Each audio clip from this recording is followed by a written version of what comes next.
আসসালামু আলাইকুম, welcome to Mukta kitchen house. আজ আমি আপনাদেরকে সরষে শাক দিয়ে ট্যাংরা মাছের রেসিপি করে দেখাবো। কড়াই গরম হয়ে গেছে, তেল দিব। সরষে শাক একটু তিতে হয়, তাই আমি তেলটা বেশি দিব।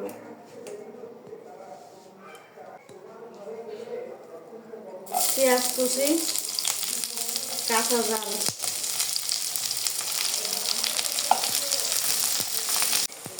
চাল পেঁয়াজ কিছুক্ষণ নেড়ে নিয়েছি, বাকি মশলা দিয়ে দিব।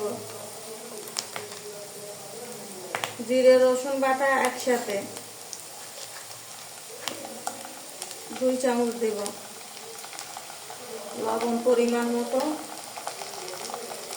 হলুদ পরিমাণ মতো। মশলা ভালো করে মিশিয়ে নিব। মশলা ভালো করে কষিয়ে নিয়েছি, ট্যাংরা মাছ দিয়ে দিব।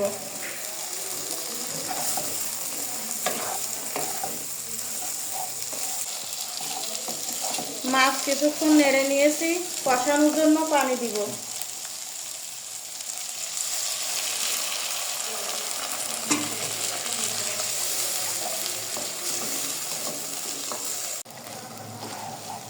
ট্যাংরা মাছ ভালো করে কষিয়ে নিয়েছি, তুলে নিব। শাক রান্নার জন্য পরিমাণ মতো পানি দিব।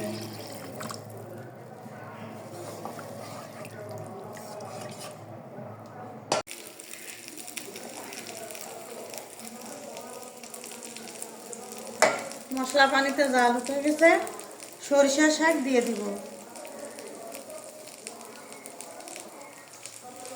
ফেসবুকে আমার একটা পেজ আছে, মার্চ মুক্তা বেগম। সেখানে আমি এই রান্নাটা দিয়েছিলাম। অনেক বন্ধুরা আমাকে অনেক ভালোবাসা দিয়েছে। মনে করলাম যে আমার ইউটিউবের বন্ধুদেরও একটু দেখাই, আশা করি তারাও আমাকে অনেক ভালোবাসা দিবে।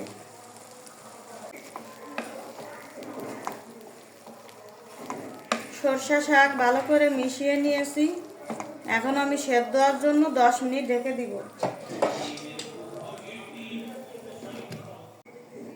10 মিনিট হয়ে গেছে, ঢাকনা তুলে নিব।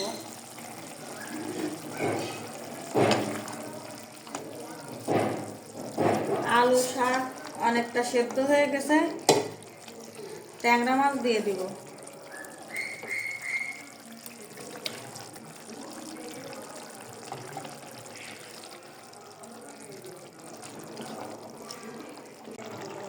পাঁচ মিনিটের জন্য রেখে দিব।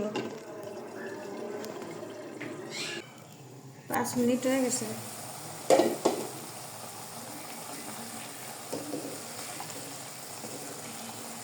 ট্যাংরা মাছ দিয়ে সরষে শাকের রেসিপি হয়ে গেছে, এখন আমি নামিয়ে নিব। আমার ভিডিওটা ভালো লাগলে আমার চ্যানেলটিকে সাবস্ক্রাইব করে আমার পাশে থাকবেন। সবাইকে ধন্যবাদ।